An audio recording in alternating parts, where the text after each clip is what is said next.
Bonjour, aujourd'hui je voudrais vous parler d'une nouvelle importante en ce qui concerne la lutte contre la pollution de l'air.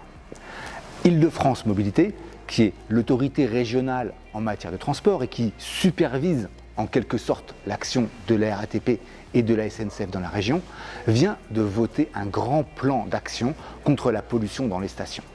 Et c'est une très bonne nouvelle.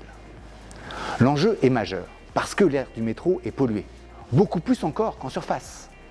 Et près de 4 millions de personnes prennent chaque jour le métro, tandis que des dizaines de milliers y travaillent. La région avait déjà fait un certain nombre de choses sur ce sujet.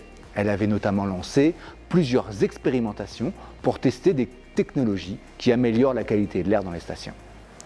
Île-de-France Mobilité prévoit de poursuivre ces expérimentations et de déployer les technologies qui se seront avérées les plus efficaces.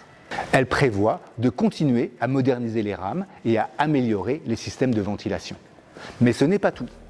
Ce plan global, le premier en son genre, va aussi mettre en place une forme de transparence sur les mesures de pollution. Les données récoltées dans les stations seront centralisées avec l'aide d'un expert indépendant, Airparif, et elles seront communiquées de manière transparente. Là encore, c'est un progrès important.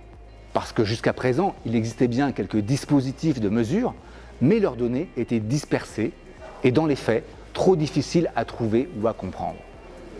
Désormais, chacun pourra s'informer, chacun pourra savoir à quel niveau de pollution il s'expose. Ce n'est pas en faisant l'autruche que l'on change la situation et je suis persuadé que cette transparence va inciter des progrès importants ou accélérer des transformations indispensables.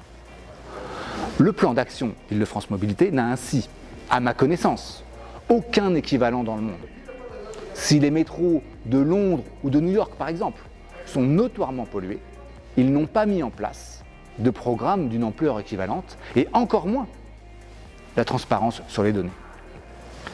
Ce plan d'action, le premier en son genre, représente donc un moment important dans la lutte contre la pollution. C'était un engagement de Valérie Pécresse et maintenant, c'est une action de la région Île-de-France.